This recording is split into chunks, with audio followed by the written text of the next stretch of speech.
to associate myself with all the sentiments of Land Council for the Council of Governors. My lady, just a point to emphasize, the doctors have been continuing their contempt before this court. Citizens out there cannot continue having faith in court if this court allows this. I ask this court to continue the contempt.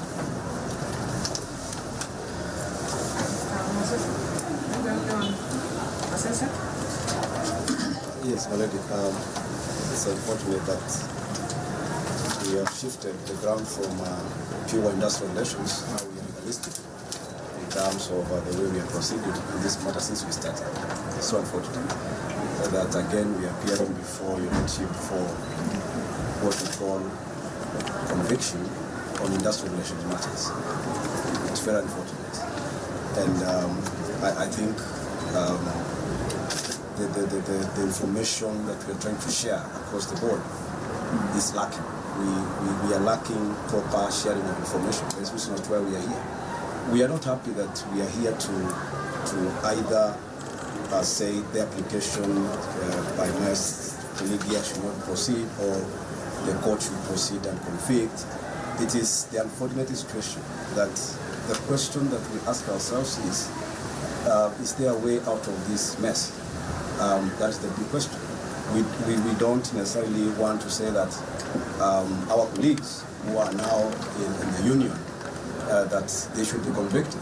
I mean, that is not the reason for industrial relations. And they should understand that. I mean, that is my main, and that is exactly what you said last time, that industrial relations requires a different approach to, without really moving to the legal issue. And then my colleague should have said, look, I've advised my clients that since I took oath of office as an advocate, and that an order of the court, in as much as it's bad, or paid fast for even 10 days, even 20 days. That's an option given. Fighting the way we are fighting, my lord, my lady, it's not really the option.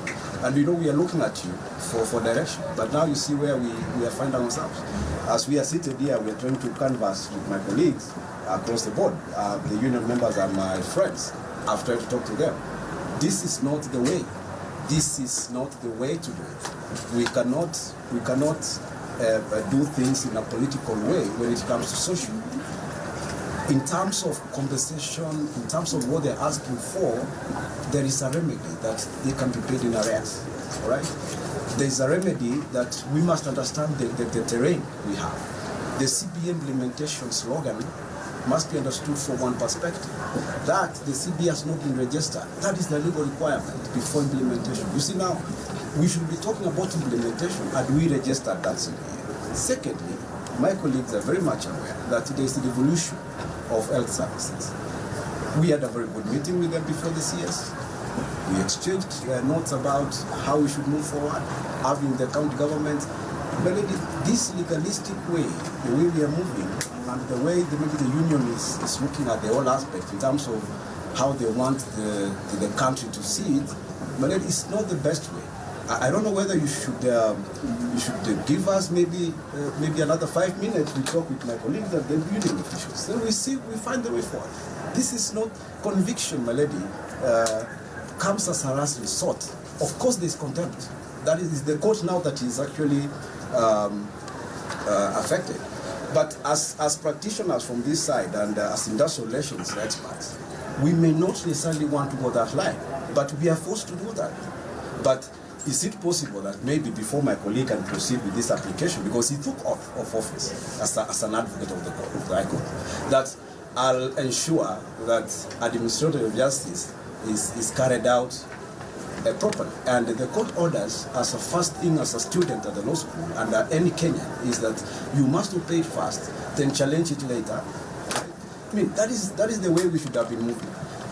The way we are moving, my lady, we are going to a dead end. And everybody knows that, because we are going to convict, we are going to, But what I'm asking is, can they have time, if they can, my colleague can ask for time, even 10 minutes, talk to the colleagues, to his... You can't put words in chambers. No, I'm asking if my colleague can see that and maybe say, look, this is, I think the way I'm moving may not be right, because this application, my lady, the legally speaking now, is that it cannot be had. That is a fact. Because one, you must party the contempt, then from there you are had. That is the legalistic way of looking at it. But because this court is not that legalistic, the reason as to why my colleague can actually stand and address the court. That is the position. But what I'm asking is, before we proceed that line, if my colleague can maybe, before he can address this, if he can promise the court that, let me have 10 minutes with my client, and then from there we move on forward. For us, we are ready. We can assist. Mr. Masese, you've given a very beautiful speech without responding to Mr. Jenge. I've said, legalistically speaking, it cannot proceed because there must be, you must patch the contempt, then you are hard. Okay, if you suspend a strike for 10 days, you make these applications, then the court says, I'm vacating all the orders. Then that is it. Then you go back to the street, isn't it? Now, that is what we call decorum. And that's what we call respect for both parties. Okay. And that is exactly what I'm talking about. Thank you, Mr. Masese. You have put it well, but I want to say this. This court has not been given a chance by the respondents, even one, to address their grievances. As we see today, this court does not even know what they are talking about. It does not even know what that CBA looks like, if it is there, because we know this court has not registered any CBA. So there is no CBA that is existing. And also this court knows very well that if they have grievances, they can be heard. But we are not going to hear anybody with dirty hands. So long as the strike is on, the court cannot hear anybody. We are not going to delve into the issues they are agitating. We are not going to go into that direction. So as it is, you are addressing the court on the issues of industrial relations, which is very beautiful. But the court can only delve in that next step after the strike is off. But so long as the strike is on, the court's hands are tied. It will not know what they are asking, what they are agitating. It cannot even ask other parties to come in and help them resolve their issues. So the doctors' union has refused to allow the court to solve their issues. And this court also took my oath to do justice without fear and with favor, ill will or disaffection. And I'm supposed to protect the rule of law, just the way all counsel here are supposed to protect the rule of law. And I also know that the doctors also took their oath to protect lives. They took their oath to save lives. So every one of us took oaths, and I'll do my part. If they are willing to do their part, we must all move in one direction. But so long as they are not willing to give me a chance, this court a chance to resolve their issues, I cannot force myself. This court is supposed to stay as an arbiter to resolve the issues of the parties, but they must be willing to submit to the jurisdiction of the court. But when they leave the court and say the aluta continua, then the court also continues in the legalistic manner. This is a court of employment and labor relations, which means we are supposed to enforce labor relations. And if we are given that chance, but so far, we have not been given a chance. So I'm going to look at the legalistic issues that are before me, which are the issues of contempt of court. Mr. Jenge, you know very well, when there are two applications pending before a court, one of contempt and another one of any other nature, the contempt application takes precedence. So there is no way you can bring another application when your hands are stained with dirt and blood. You must clean up yourself and then you come to ask for any orders. But so long as you are dirty, your clients are dirty, they are stinking of sewage, they cannot come before this court and get any other orders. That is what it is. So contempt of court is like stench. It's a stench of sewage in the face of the court, and the court cannot give an audience to be heard. So as you talk about this application that you filed on the 9th, the court's hands are still tied. It cannot hear you until you purge the contempt, or your clients purge the contempt. So as we were, my order is that the application of 9th cannot receive the application for contempt. Malady, can I make representation, then you make a You can reply then to what Mr. Masese said. Lady, as you've indicated, indeed the court must proceed and look at the rule of law. And indeed the overriding objective in this particular matter is to have a fair and just determination of this matter. My lady, you granted us an opportunity to file a notice of appeal on the 20th of December 2016.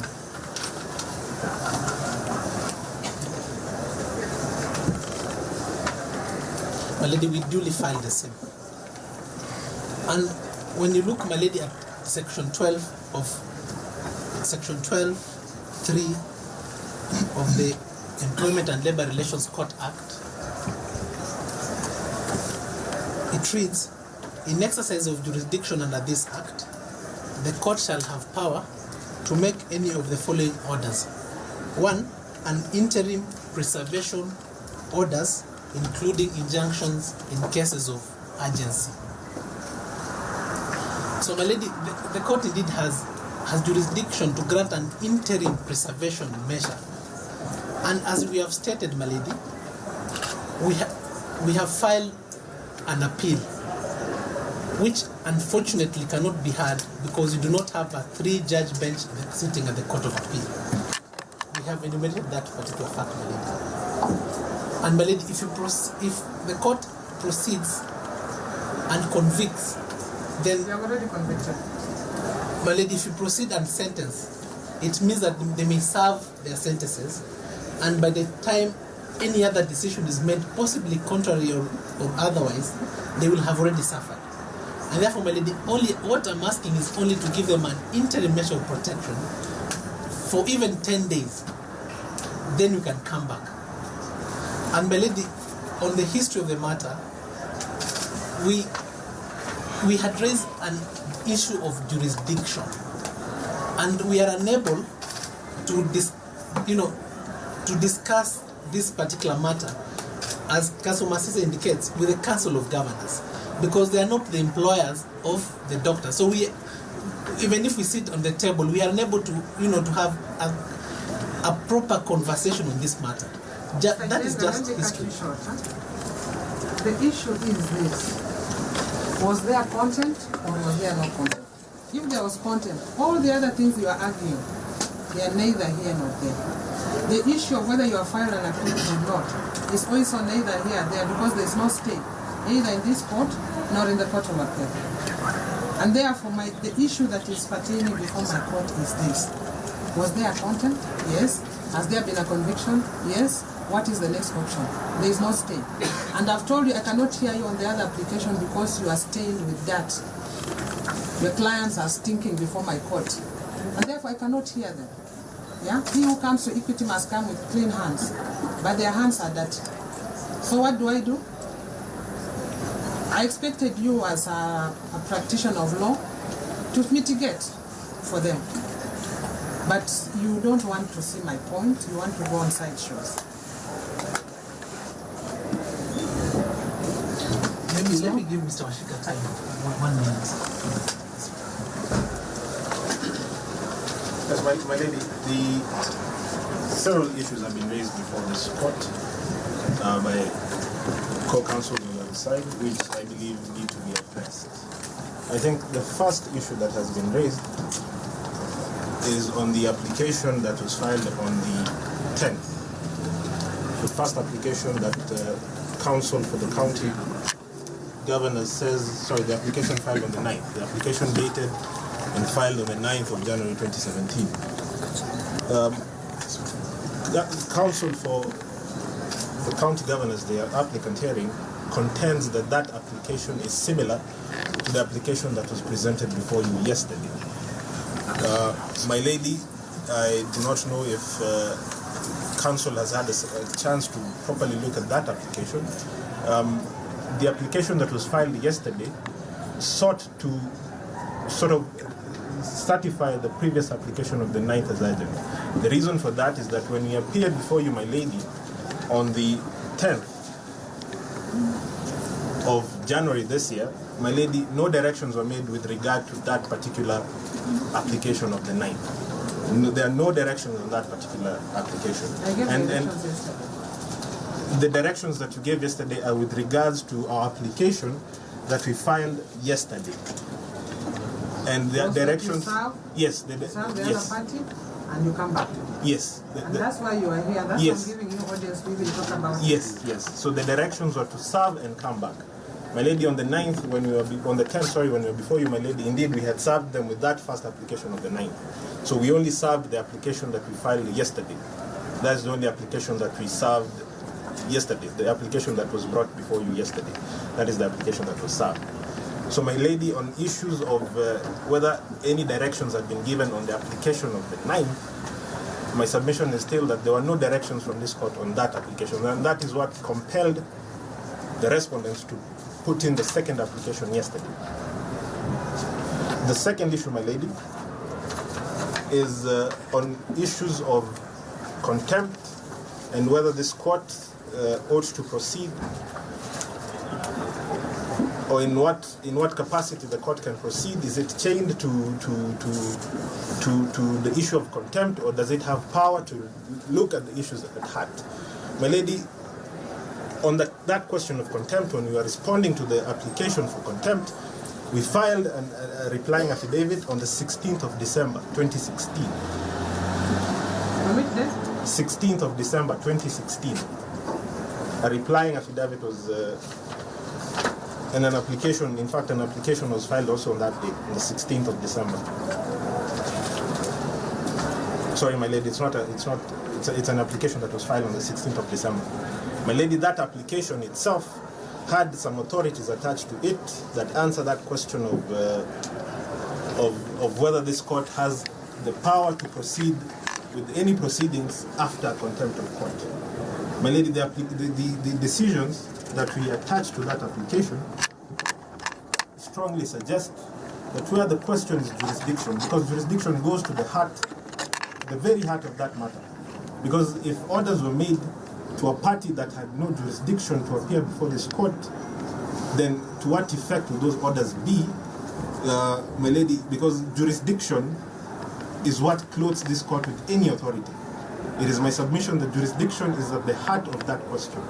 My lady, we presented before you the Employment and Labor Relations Court Act, Section 12, that talks on jurisdiction of this court.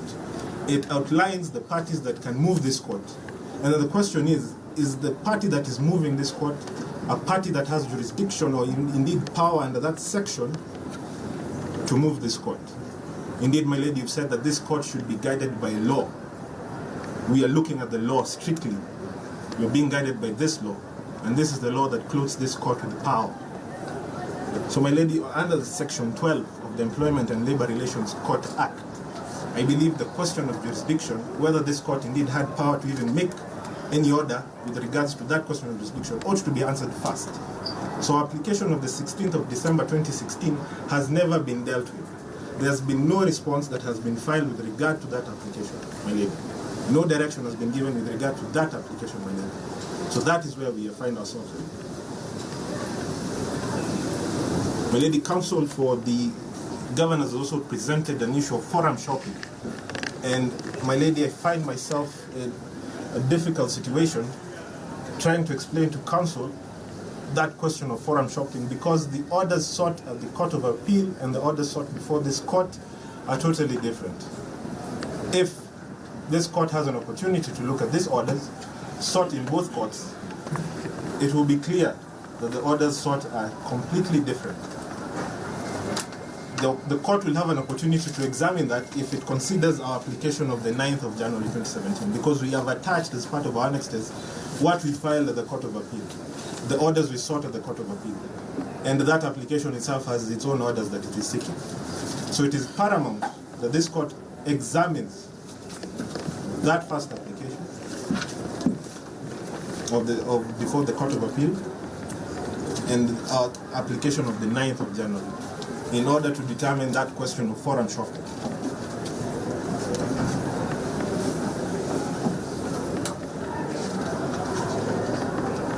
My lady, before I set my final issue with regards to the document called the CBA. Indeed, my lady has not had an opportunity to listen to the respondents on that issue of the CBA. The Council of Governors moved this court seeking certain orders with regard to a CBA that they are not a party to. Number one, my lady. And most important, they moved this court with regards to a matter of a CBA that was determined by your sister, Justice Mbaru, on the 6th of October 2016. To my mind, that question of the CBA is res judicata. So then the question becomes, at the end of this process, with regards to this petition, this suit that Council for Governors have filed, and the orders they're seeking, my lady, if we examine those orders they're seeking, it's with regard to a process that had already been completed by your sister court. Mr. Ashoka, you are getting into the arena. No, I'm simply responding to issues that have been raised. I have not diverted to any other issue that has not been raised by counsel in their response. I've only responded to issues that have been raised. My lady, as I rest, I would submit that on the issue of contempt is a personal matter that needs to be addressed by the parties individually. Before they were convicted, my lady, they have never addressed this court on the issue of contempt. Personally, they have never stood before this court and explained to this court whether they're in contempt or whether they have had any difficulty in obeying any court orders that were issued by this court. But they were sentenced or found to be in contempt without them addressing this court. They had no opportunity at all. That is an issue of appeal over the orders of contempt. It is an issue of appeal. But I'm just stating that, Judge, you said that they have never talked to you on this issue. I'm simply restating that they have never talked to you because they have had no opportunity to express themselves on those issues of contempt. Okay, this is my verdict on those applications. The applicants, the respondents are seeking to prosecute another application dated 9th of January this year before me. And the position is that that application cannot proceed the application for contempt. Whereas the respondents are before me, they have not filed the contempt. And therefore they cannot be given audience to prosecute any other application other than the application for contempt. So at this rate and at this time, I'll be proceeding to sentence if there is no mitigation being offered. But before then, since we have said they have not been given an audience to say anything, this is their position, this is their chance to say something now, not through their counsel, but directly to the court before I go on and sentence. So I'll start with the first contempt one.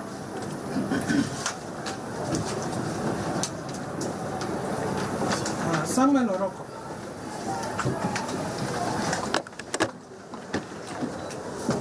Yes, my lady. Indeed, I'm Samuel Oroko. I'm the National Chairman. It's unfortunate that I learned that I've been convicted without having had the opportunity to be heard, which is akin to a surgeon taking a patient to theater to operate without understanding their diagnosis. Indeed. Mr. Oroko, this chance is for you to mitigate, not to tell me why you are convicted without being heard. When I had the application, your two advocates were in court and they represented you. Once you hire counsel to represent you, it's assumed you are in court.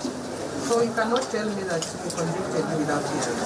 So what you should be telling me is why I should not sentence you, because I intend to sentence you.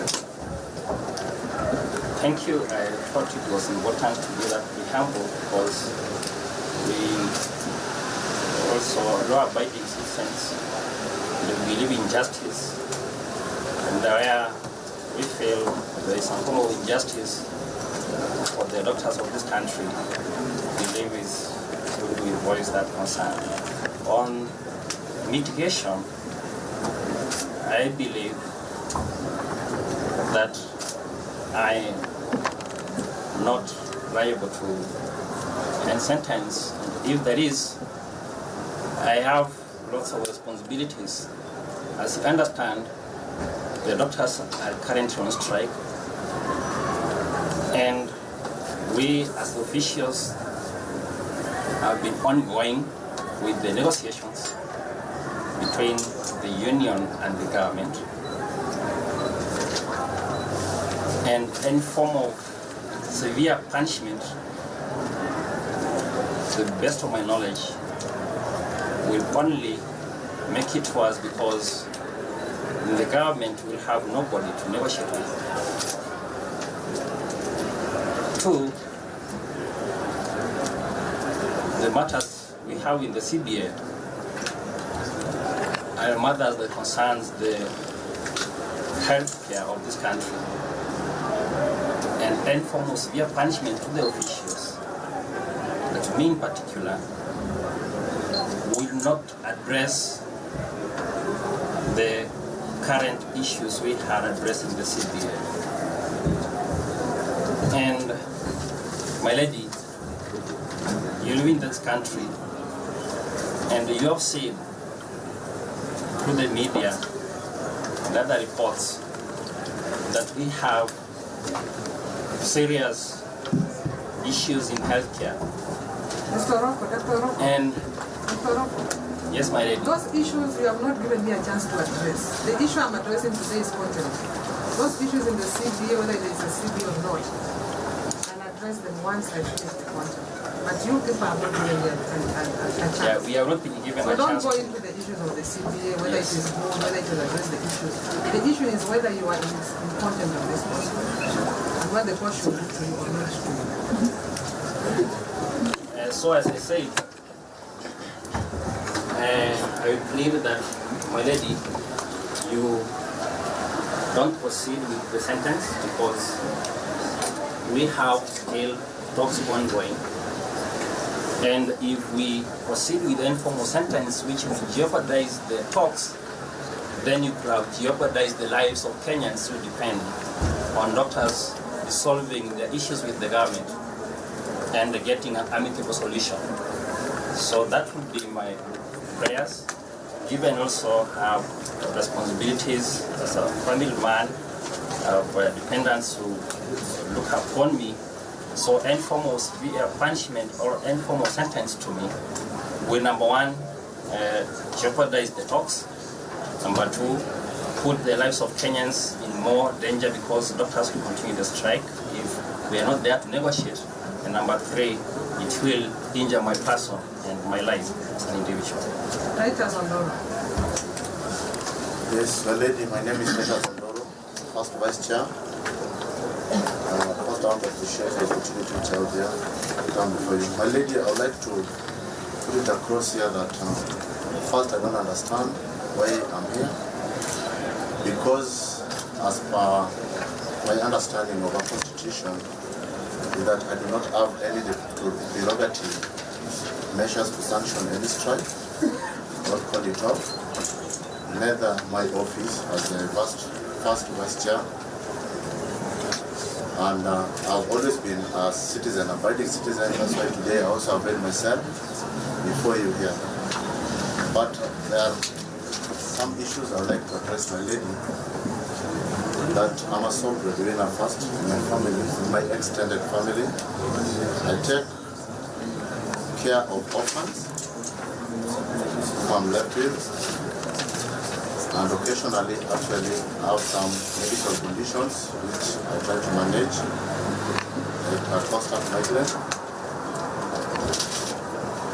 And with that, I really plead or pray for your wisdom and your expertise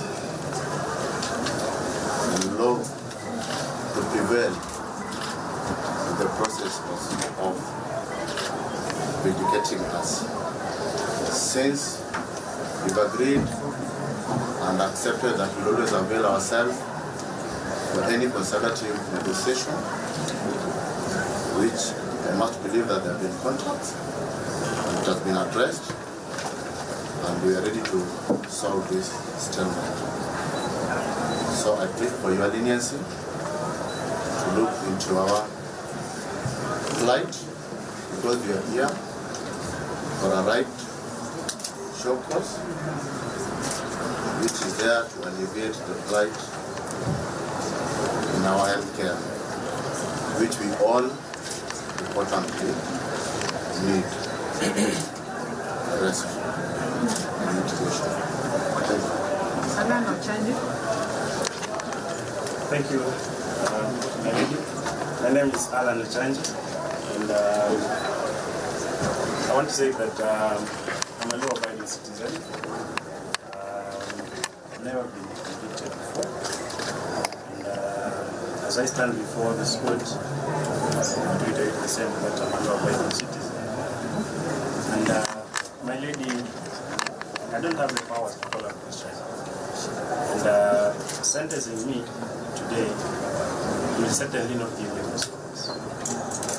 And even as I stand here, the orders that were given by Justice Paul, the second order, gave us the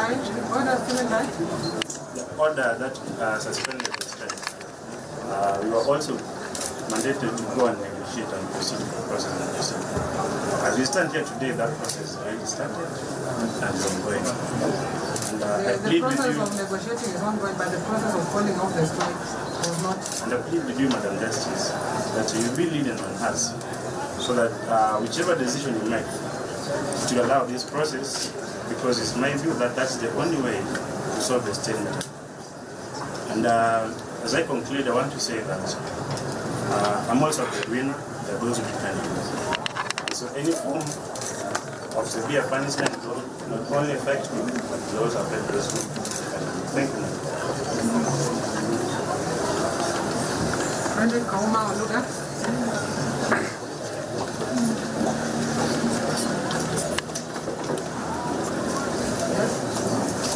Yes, my lady. My name is Dr. Umo Yoga. Indeed, I'm the Secretary General of the Doctors Union. And today, my lady, we present ourselves before you to mitigate the sentencing. First, we want to note that a lot of things have gone on, with even the orders themselves not being presented to us. Personally, I've never received any such orders. Secondly, my lady, the issues that have been presented have been so grave that the doctors themselves may not abide by us if we do not consult them. And indeed, my lady, we have actually consulted our members twice on the issue of calling off of the strike. And my lady, the members have voted no. My lady, that puts myself as the Secretary General in a very difficult position, because then it means that I am proceeding on a decision only by myself. My lady, I do not intend to plunge my members and the country into more chaos by leaving them leaderless, and that is why I've even presented myself here. The situations that are there and that surrounded calling off of the strike have been so difficult that even ourselves as leaders have found it impossible to do so. We have called our members for 4 AGMs in which we have consulted them, and they have even said that they may leave their works, should resign Exodus should this strike be off. And I think that will be of more harm to the country. My lady, I plead with you that also negotiations are going on. We are very key in that. I plead with you that you give us lesser sentencing, because we are simply representing doctors of this country. And we do not have any powers of our own as individuals or as leaders to do which is just of personal decision. I am a law-abiding citizen. In fact, I have to say here that I have never even been punished in primary or high school. And I have never been convicted, I've never been arrested. We have obeyed all court orders before, but we have found ourselves in a situation this one we are not obeying. No, we actually intend to obey this, but I've just mentioned to you, we found ourselves in a situation where our members are presenting very difficult issues, and they are putting ourselves as leaders in a very difficult position, and ourselves even proceeding and obeying it will actually aggravate the situation. So we have been trying to, as a leader, balance the position of the country, because this is something that is of interest to the country. My lady, I played with you that today you be a champion of healthcare. And the champion of healthcare means that you join us in lesser sentencing or no sentencing at all as we proceed to help the whole country to solve a situation that has existed for 53 years. Thank you.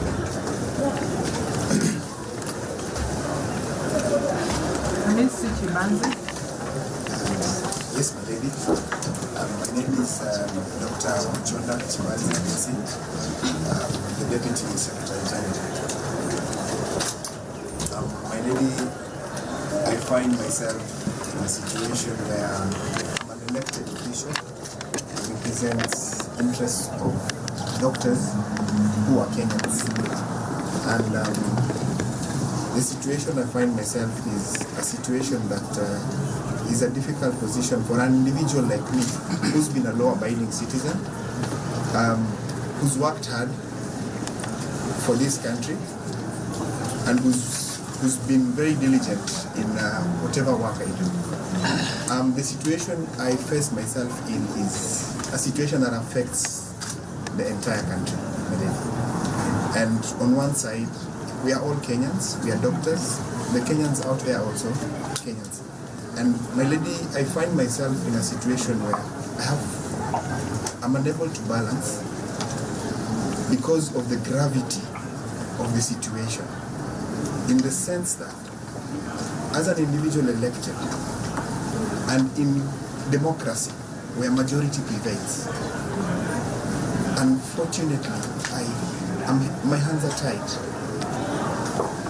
My lady, the majority on the other side, which is what I represent as an official, is pushing for their issues to be resolved. And on the other side, the government has many arms, and one of the arms is the court. And so, my lady, I appeal that in your wisdom, as a magistrate, as a judge, that you come up with a solution to this, because you also try and balance the situation and come up with a solution that will benefit both parties. Yes. My lady, I'm one doctor who's not just a doctor, but who also has family with me, and they're also Kenyans. And I belong to a family where my parents and even my mother has struggled and has been working in government for so long to actually raise someone who will become a doctor and serve the nation. And my lady, she also finds herself in a situation where she served the populace of this country. And now her son, who's been trying to air grievances because they were elected, is facing sentencing that could probably end up in jail. And so I look at it and I request and I plead with you that sentencing me with a severe sentence first affects all Kenyans that we provide services to, in the sense that as doctors we are willing to negotiate, we've been negotiating, and if we are punished severely, then we'll have a situation where the current impasse between the government and the doctors is left in a vacuum. And second, my lady, my parents and my family, nuclear and extended, would also be robbed of someone they depend on economically. And so, my lady, I plead that in your wisdom, you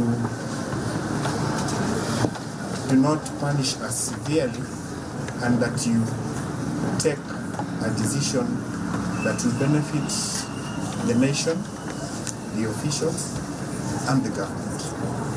Thank you.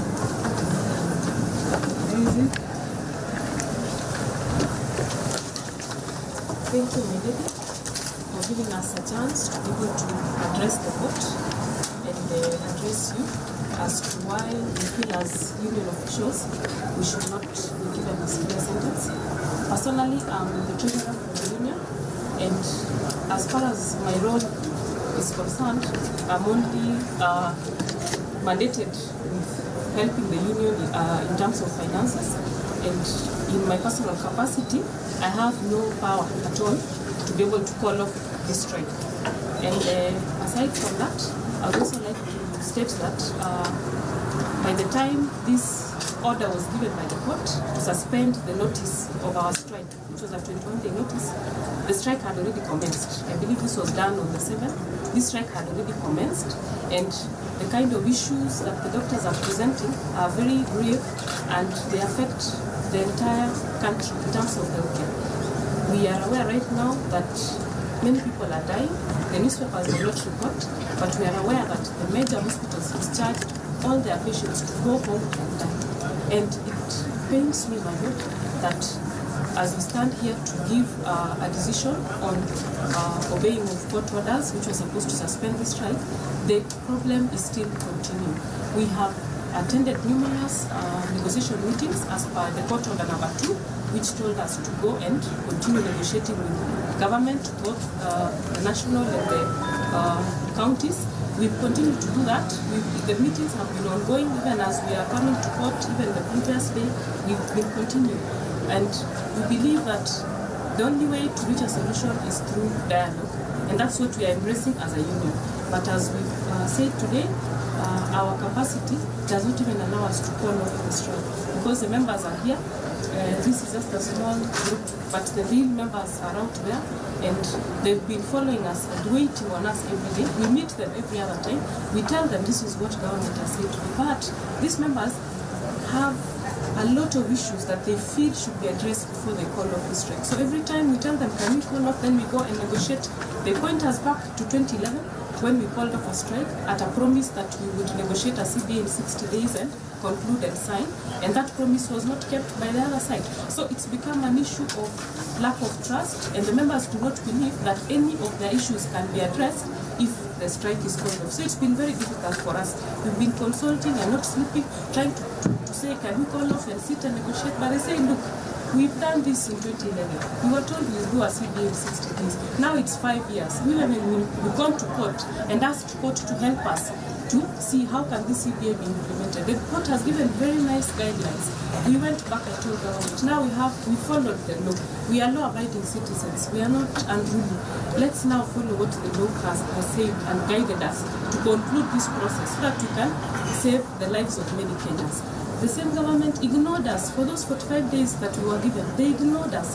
Now the 60 days are over, including the days for going back to register the CBA. And still, we are trying to negotiate, but nobody is discussing the same CBA. So I think we are pleading with you, Your Lady Justice, that you may be the solution to all these problems. If you're going to be able to consider and look at these officials are just vessels for a larger group of 5,000 doctors, and that these officials do not have in their personal capacity any power to call off this strike or solve this problem without dialogue, then I would plead with you that you do not give us a severe sentence. And personally, you do not give me any severe sentence. I'm a firstborn, I have 5 siblings. I'm the one who's been educated to finish school, and I'm the one who is supporting them, paying them correct school fees. And I can plead with the court that to give me a lighter sentence. I even broke my glasses in part of this movements trying to assemble and come to the court, and right now I cannot even see whom I'm addressing. So I'm pleading with the court that because of this, and also I have asthma, at the same time I have peptic ulcer disease. I'm taking drugs as we continue, even as we continue these meetings.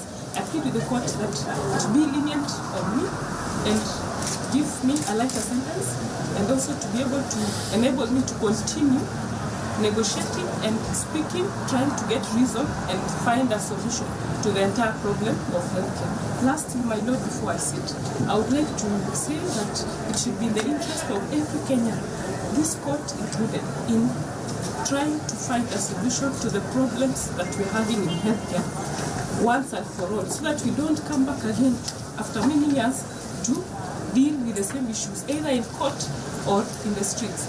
let us find a lasting solution. And I believe sentencing me or any of my officials severely would not find that solution. Thank you very much. Evelyn? Good morning. My name is Evelyn Cheke. I come before you with a very humble heart, pleading that even as we are mitigating, even as you are preparing yourself to sentence us, that you perhaps stay your sentence, and if that is impossible, you give us a lenient sentence. As a person, I have no power to call off a strike. I'm the Deputy Treasurer of KMPDU, and no matter how much, even if I'm put in or I'm given a fine, it still would change, as my colleague had said, us calling off the strike, because it's beyond our power. So, like Dr. Kodil has pleaded with you, let us find a lasting solution. It is within now your power, this being an industrial court, that you're able to come up with a long-lasting solution. Having doctors on the streets and being away from their workplaces, having 2 referral hospitals closed for more than 37 days is something I plead and I cry for my country. Having my doctors here, instead of in theaters, instead of out there serving our people in Kenya, I cry for my country. On a personal capacity, I just plead with you to give us a very, very lenient sentence. Yes, thank you.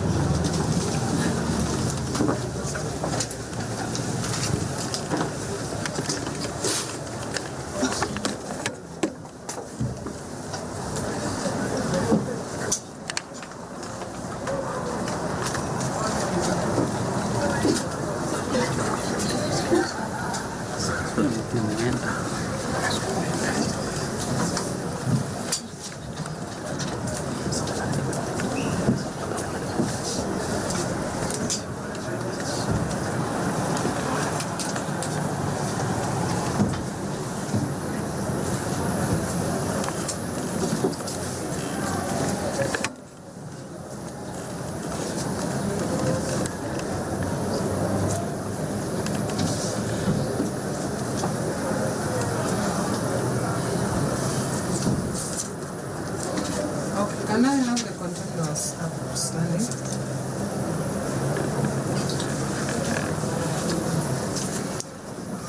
The issues you have raised are grave, and they concern this nation. And as a Kenyan, my heart also bleeds for the many Kenyans out there who are suffering and who are dying. And my duty as a court is to protect and preserve the rule of law. The duty of the doctors is to preserve and protect lives, the many people who are dying out there. And I don't think a CBA can override the lives of many Kenyans out there. A CBA cannot replace lives that have been lost. So this court, in addressing those issues, sympathizes with you. But I'm also surprised that you are telling me that you are leaders, yet you are helpless at the mercy of your members. You are talking like the proverbial Saul of the Bible, the first king of Israel, who, when he was being punished by God, said, "It is these people that you gave me to rule that are bringing all this chaos." And for that reason, he was said to be a weak leader, and he was removed. I think he was impeached by God. And if you are leaders who cannot control your members, then you should not be officials of the union. You are officials, you are elected because you can speak for the union and the members, and also for your profession. But you cannot come and tell me that you are helpless. Your members have said you can't call off a strike. In the first place, it is you who summoned them to tell them we are starting a strike. And it is you who can tell them, despite what is happening, let us go back to work so that we can resolve that issue. So as I sit there, I sit here, I may sympathize with your position and your weak leadership, where you are being juggled here and there by your members, at the beckon and call of your members, and you can do nothing.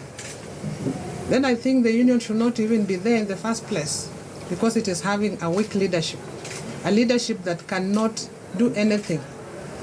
As a leader, you must make decisions. Some of them can be very unpopular even to your subjects, but you must make that decision. And the decision of this court was that the strike should be suspended. This order was made by the court on 1st of December. You have told me that I have the power to resolve this issue.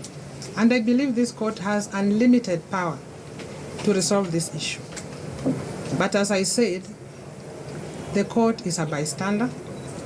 Even if I saw you fighting here, I cannot sentence you because I've seen you fighting. I'll wait for the police to arrest you and present you before me before I determine whether you fought or not. So as it were, you have not presented your grievances before this court. You have adamantly refused. You all say CBA. You know very well a CBA is only effective after it has been registered by court. There is no CBA. And let me speak for the Kenyans today to know that there is no CBA that you are talking about, because this court has not registered any CBA. So I don't know which paper you are waving around saying that CBA. Because a CBA is only effective after the court has registered them. You negotiated. But when the matter came before court, there were objections raised about the CBA, which means the court had to resolve that issue. That issue has not been resolved. You don't want to give the court any chance to resolve that issue. You are just telling your members there's a CBA, and please go and tell them that there is no CBA. Because as we see today, there is no CBA that has been registered, that is effective, that can be applied or can be implemented by anybody. So you have not given this court a chance to really resolve your issue, to find out what are you talking about. I don't even know what you are complaining about. You see, if you were to call off the strike and tell the court, these are our issues, A, B, C, D, please help us resolve them. Then I'll call the other parties and tell them these are what the doctors are saying. And it might even be very fast, faster than you are sitting in those boardrooms and discussing, because this court has the power to resolve those issues. But you have refused to adhere. And the only way this court can resolve that issue is for you to call off the strike, the way you called it on. But before you do that, the court is not about to end this stalemate. It's not about to resolve that issue. So as it were, you are just disobedient Kenyans. You say you are law-abiding citizens, but you stand in the face of the court as Kenyans who are disobedient, who disregard the court orders, who do not obey court orders, and who have no regard for the rule of law. So contrary to what you have told me, I find you as not being law-abiding citizens. And the only thing you deserve is to be sentenced. You have asked me to give you a lenient sentence, and I'm looking at which sentence I can give you in the face of what you are doing. There has been an order from 1st of December to call off the strike. Today is 12th of January. Those are 42 days, or 43, because December has 31 days. 43 days. What message will I be sending to Kenyans if I let you free? That you can come to court, the court will give you an order, and you can walk on the streets and go away and say we are not obeying it? It cannot be.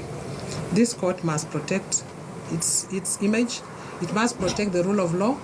It is not about Wasilwa. It is not about the Employment and Labor Relations Court. It is about the rule of law, which safeguards all the rights of all Kenyans. And therefore, I'll be sentencing you, not because not because I'm feeling bad that you disregarded my order, but because I want to protect the rule of law, not only for myself, but also for you and for all Kenyans. Court orders must be obeyed, however unpalatable they are. However you feel that they cannot be implemented, you must go and seek a way of obeying them. So, I'll proceed.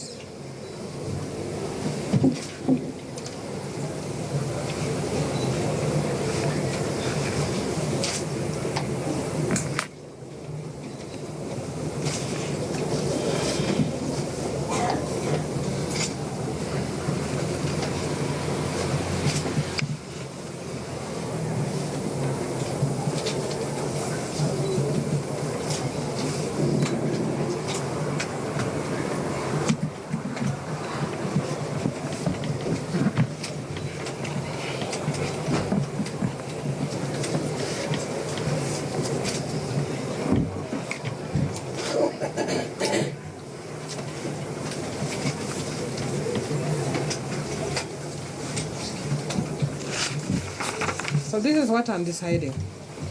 You have told me that you are still negotiating. And since I don't want the negotiations to collapse, I'll give you a small window. A window that will ensure that the negotiations continue. But in the same vein, this window is only open for 2 weeks. So what it means is that for today, I sentence you for 1 month in jail, suspended sentence, which will fall down. The sentence is hanging on your head. It will fall down on your head within 2 weeks if the strike is still on.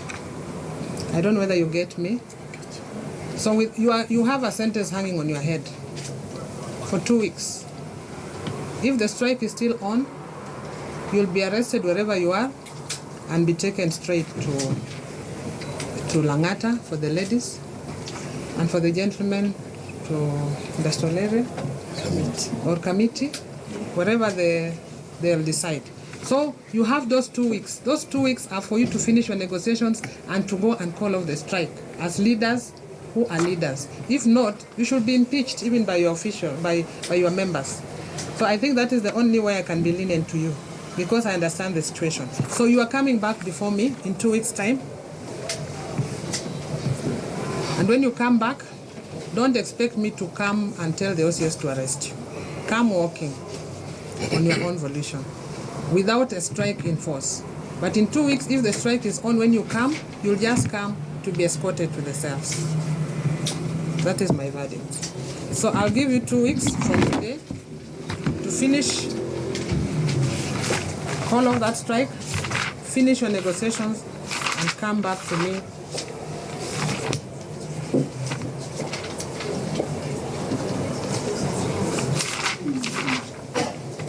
on the 26th of January.